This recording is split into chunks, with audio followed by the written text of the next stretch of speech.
इंशाल्लाह हो रही है और आप मुझे बताएंगे क्या पोजीशन है, इनके इरादे क्या हैं, उसके बाद आगे देखते हैं कि क्या होता है इंशाल्लाह। अगर मुलाकात नहीं कराई जाती फिर ये जब CSO साहब आएंगे तो फिर इंशाल्लाह अपने आगे इस वक्त आप लीडरशिप भी आ रही है, राब्ते में है, CSO साहब अंदर है, जेल हुकाम से बातचीत कर रहे हैं। जैसे वो पहुंचते हैं, CSO साहब बाहर आते हैं तो हम अगली वर्डिंग आपको। अस्सलाम वालेकुम, मेरा नाम है मोहम्मद अलीजा खान। आपको मैं वीडियो दिखाऊंगा। इस वक्त सुहेल आफरीदी वज़ीर आला खैबर पख्तूनख्वा अडयाला जेल के बाहर धरना दिए बैठे हुए हैं और अल्लामा राजा नासिर अब्बास जाफरी साहब और महमूद खान अचकज़ई भी वहाँ पर पहुँच रहे हैं। और यही नहीं बल्कि मुख्तलिफ सेनेटर्स और मेंबरान कौमी असम्बली भी अब पहुँच रहे हैं, क्योंकि उनका यह कहना है कि एक मुंतखब वज़ीर आला जो एक सूबे का चीफ एग्जीक्यूटिव है उसकी तौहीन की जा रही है और वो 4.5 करोड़ लोगों का वज़ीर आला है, उसको वहाँ पर इस सख्त सर्दी में बाहर इंतजार करवाया जा रहा है, लेकिन वो बैठे हुए हैं। सुहेल आफरीदी का क्या कहना है कि हमारे सब्र का इम्तिहान लिया जा रहा है, हमें तशवीश है इमरान खान साहब की सेहत के हवाले से। बैनुल-अक़वामी मीडिया ने जो खबरें दी हैं कि खुदा न खास्ता इमरान खान साहब वफात पा गए हैं, इस हवाले से हुकूमत ने कोई भी वजाहती बयान नहीं जारी किया। अडयाला जेल हुकाम ने तरदीद जारी की है, लेकिन हमें उन पर यकीन नहीं है। इमरान खान साहब से मुलाकात लाजमी करवाई जाए और हम हर सूरत इमरान खान साहब से मुलाकात करेंगे और जब हम तैयारी से आएंगे तो फिर इन सब की नींदें उड़ जाएंगी जो हमारी मुलाकात नहीं होने दे रहे। और मीना खान अफरीदी ने भी सख्त गुफ्तगू की है, उनका यह कहना है कि जल्द इमरान खान साहब से मुलाकात ना करवाई गई तो एक ऐसा लाहेमल तश्कील देंगे तो उसकी गूंज पूरे मुल्क में सुनाई देगी। ऑलरेडी मंगल के रोज सुहेल आफरीदी ने तमाम MNAs और MPs को इस्लामाबाद हाई कोर्ट के बाहर पहुंचने की कॉल दी हुई है और उनका यह कहना है कि जो नहीं पहुंचेगा उसको नेम भी करेंगे, शेम भी करेंगे। तो वहां पर सरदार तैयब मौजूद है, उन्होंने गुफ्तगू की है खासतौर पर वज़ीर आला के तर्जुमान शफीउल्लाह जान से और शौकत यूसुफज़ई से। और अडयाला जेल के बाहर क्या सूरत हाल है ये वीडियोस में मुलाहिजा फरमाएं। देखिए, बात बड़ी क्लियर है कि इस मुल्क में ना आइन है, ना कानून है, ना हाई कोर्ट को कोई मान रहा है, ना किसी के चीफ जस्टिस को हुक्म कोई मान रहा है, ना प्राइम मिनिस्टर की बात कोई मान रहा है। तो ये एक शहर जो है वो नापुरसान है। हमें लग रहा था कि आज मुलाकात हमारी करवाई जाएगी, आज 8वीं दफ़ा जो है वो CM साहब आए हैं, लेकिन बदकिस्मती से एक SHO या 3-4 पुलिस अफसरान यहाँ खड़े कर देते हैं। हम उनको ये भी क्या है, आज आपने वो फुटेज भी देखी होगी जिसमें CM साहब ने कहा कि जी हमें ब्लैक एंड वाइट में आप दे दें कि आप हमारी मुलाकात नहीं करवा रहे तो हम चले जाएंगे, लेकिन उसके बाद से चुप लगी हुई है, ना हमें ब्लैक एंड वाइट में ये दे रहे हैं, ना हमें मुलाकात के लिए छोड़ रहे। सबसे बड़ी बात जो आज के हवाले से वो ये है कि हमें इमरान खान साहब की सेहत के बारे में बड़े कंसर्न है।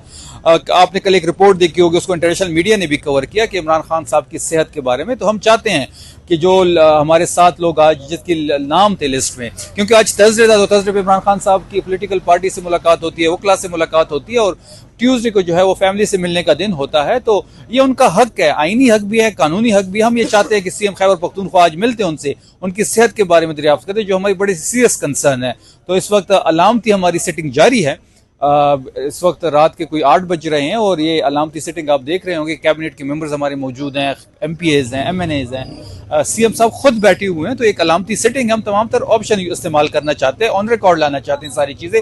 जैसे हमने खतूत लिखे, जैसे हमने कॉल्स की चीफ जस्टिस को, CM को खत लिखा, PM को कहा, हम तमाम ऑप्शन यूज कर रहे हैं। हम अदालतों में जा रहे हैं, अदालत से हम चीफ जस्टिस का एक ऑर्डर लेके आए, उस पर हम कंटेम्प्ट ऑफ कोर्ट में भी गए, वो भी हमारी सुनवाई नहीं हो रही। आज ये सिटिंग भी ऑन रिकॉर्ड है कि जी हम आए थे तो हमने यहाँ पे सिटिंग की, हमने धरना दिया, हमने एहतजाज रिकॉर्ड करवाया, इसके बाद हम आवाम में जाएंगे। सर कब तक ये आप यहाँ बैठे रहेंगे? देखिए, इस वक्त आप लीडरशिप भी आ रही है, राब्ते में है, CSO साहब अंदर है, जेल हुकाम से बातचीत कर रहे हैं।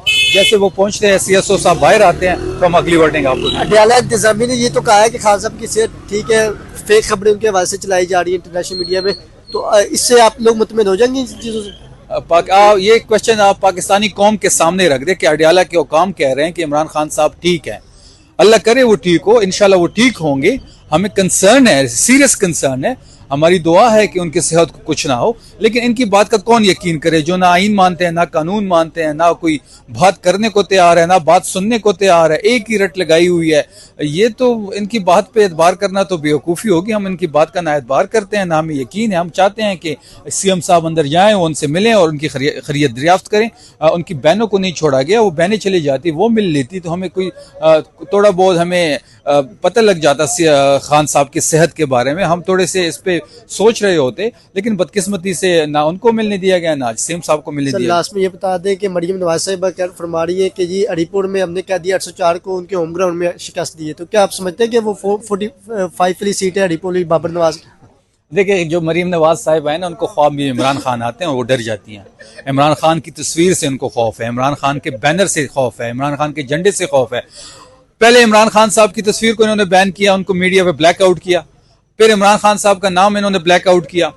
अब इनके बयानात से मसला हो रहा है। जो इमरान खान साहब को ये आइसोलेट कर रहे हैं, जो हमें नहीं मिलने दिया जा रहा, ना सहाफियों को, ना वकला को, ना पार्टी के रहनुमाओं को, ना उनकी फैमिली को, ना उनकी बहनों को, तो ये डर रहे हैं इमरान खान साहब के बयानात से, क्योंकि जब कोई मिलता है तो उनका बयान बाहर आ जाता है, जब बाहर आता है तो ये इनकी टांगे कांपने लगती है। और जहां तक हरिपुर की बात है, तो जो जिस तरह 8 फरवरी को उन्होंने फॉर्म 47 के जरिए हमारे मैंडेट पे डाका डाला गया, हमारी हुकूमती चेनी इमरान खान साहब के मैंडेट पे डाका डाला, क्योंकि 8 फरवरी को तो इमरान खान ही था हर जगह, जिधर भी जोन सा भी पोलिंग स्टेशन था, कोई भी सीट थी, वो तहरीक इंसाफ की थी, वो जीत चुकी थी। उन्होंने रात के अंधेरे में सहूलतकारी करके इदारों के साथ इन्होंने हमारे मैंडेट पे डाका डाला। और जो हरिपुर में हुआ वो भी आरओ डीआरओ जो इलेक्शन कमीशन ऑफ पाकिस्तान के लगाए हुए लोग थे, और उनके साथ मिलके इन्होंने हमारे मैंडेट पे डाका डाला। फॉर्म 45 पे हम 30,000 लीड से जीत रहे हैं, वो ग्राउंड पे हम जीत चुके हैं।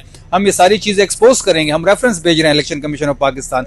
हमारे प्रिजाइडिंग अफसरान जो यहाँ पे मौजूद थे, जो प्रोविजनल गवर्नमेंट के अंडर आते हैं, हम उनके वीडियोस बना रहे हैं, उनके एफिडेविट ले रहे हैं, उनसे गवाहियां ले रहे हैं, उनको मीडिया के सामने लाएंगे, और ये जो उन्होंने चोरी किया है, जो डाका डाला है, वो हम एक्सपोज करेंगे। इसी मकाम पर अलीमा खान साहिबा ने भी यहाँ प्रोटेस्ट किया था, लामती धरना सा दिया था, फिर इंतजामिया की जो है वो यकीन दहानी पर उन्होंने फिर 12:30 बजे परसों के वाले दिन ही खत्म कर दी। तो अभी आपको इंतजामिया को यकीन दहानी नहीं कि लीडरशिप आ रही है, CSO साहब अंदर हैं, पॉलिटिकल कमेटी की मीटिंग शुरू है, CM साहब सबसे राब्ते में हैं, जो भी फैसला होगा कलेक्टिव फैसला लेंगे। CSO साहब जब आएंगे तो हम अगली वर्डिंग देंगे। एहतजाज है और बड़ी अफसोस की बात है कि 4.5 करोड़ आवाम के मैंडेट लेकर एक CM आया है और उससे मुलाकात ही तो करनी है ना, लेकिन जिस तरीके से उनके साथ सलूक हो रहा है, मेरे ख्याल से एक तो जमहूरियत पे लोगों को यकीन उठ जाएगा।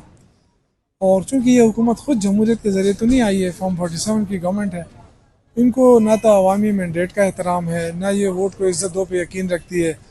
जो कुछ हो रहा है इंतहाई अफसोसनाक बात है। बड़ा सब्र और तामुल से PTI ये सारी कुछ बर्दाश्त कर रही है। और अभी भी मैं समझता हूँ कि CM जो है वो काफ़ी इस बात पे वो है कि जी हमें सब्र तामुल से काम लेना होगा, आइन कानून के मुताबिक हमें अपनी कोशिशें जारी रखनी होगी। लेकिन मुझे बड़ा अफसोस हो रहा है कि जो पंजाब की हुकूमत है या फेडरल गवर्नमेंट है, उनका रवैया इंतहाई नामनासिब और गैर जमहूरी है। तो सर कैसे देखते हैं तो कि ये रवैया नामनासिब रहेगा तो कैसे आगे चलेगा? उसमें ये होगा ना कि फिर डेफिनेटली एक पार्टी इतनी बड़ी पार्टी है, उसके वर्कर्स हैं, उन वर्करों को तो रोका जा रहा है अभी तक, लेकिन जाहिर है फिर जब वो बेकाबू होंगे और बगैर लीडर लिस्ट लिखने गए तो फिर बहुत ही मुश्किल हो जाएगा। मरियम नवाज साहिबा ने तनकीद की है, बल्कि नवाज शरीफ साहब ने भी कल तनकीद की है, काफ़ी सारी बड़े अरसे बाद प्रेस टॉक में उन्होंने की है। मरियम साहिबा कह रही है कि हमने कह दिया 804 को हरिपुर उनके होम ग्राउंड में जाके शिकस्त दी, इस पर क्या कहेंगे? देखिए, अगर इलेक्शन कमीशन बायस ना हो और फेयर इलेक्शन हो तो फिर क्या और मरियम बीबी की किसको शिकस्त दिया? हमने तो उसे 2 ही पे इलेक्शन लड़ा है ना, बाकी तो मुस्लिम लीग के मुकाबले में थी ना, उसको ये विक्ट्री कह रहे हैं। तो आई थिंक ये तो मजाक ही है, बस छोड़ें उसकी बातों को। इतना सीरियस साहब की जो कल प्रेस कॉन्फ्रेंस, देखिए नवाज शरीफ साहब ने कल प्रेस कॉन्फ्रेंस की, उन पे वो हम कहते थे पहले ज़माने में जब कोई ज़्यादा बूढ़ा हो जाता था ना, तो हम कहते थे धूप के लिए निकालो इनको ताकि इन पर धूप लग जाए, सूरज लग जाए इन पर। तो उनको कभी कभी उनकी रोनामाई हो जाती है, तो अच्छी बात है। लेकिन जो बात उन्होंने की है ना, उस पर कायम रहे। उन्होंने कहा है कि इमरान खान समेत सबका एहतसाब होना चाहिए। तो हम कह रहे हैं कि ठीक है, 1985 से शुरू करते हैं कि नवाज शरीफ साहब को कौन उंगली पकड़ कर सियासत में लाया था, मुस्लिम लीग नून किसने बनाई थी, ठीक है, फिर सबका एहतसाब हो तो हो जाए। सर लास्ट में ये बताइए, 27वीं तरमीम के बाद आपको लगता है कि अदालतें आपको इंसाफ दे सकेंगी? खासतौर इमरान तो पहले से अदालतों पे मेरा तो एतमाद खत्म था कि अदालतें इंसाफ देंगी। पहले कौन से इंसाफ मिल रहा था कि अब मिलेगा? सर आईनी अदालतों में पेश होगी PTI? नहीं, देखें हमारे पास ऑप्शन क्या होगा, पेश होना ना होना वो तो पार्टी की बात है, वो तो होगी, ज़रूर होगी। हर अदालत में हम पेश हो रहे हैं, लेकिन मुझे कोई तवक्को नहीं है इन अदालत। सर आते साथ यानी अदालत ने ये फैसला किया था कि इमरान खान साहब की मुलाकातों के वजह से जो है वो दरख्वास्त ही खारिज हाँ, तो ये अदालतों के फैसले हैं ना, वो अपने फैसला खुद अपने फैसलों पे अमल दरामद नहीं करा सकती है, तो हम क्या उससे तवक्को रखें? ये देखें ना, अगर अदालतें मजबूत होती, मौसर होती, तो आज CM KP जहाँ पे बैठा होता है, एक SHO उनको रोकता। ऐसा तो नहीं हो सकता। Thank you sir.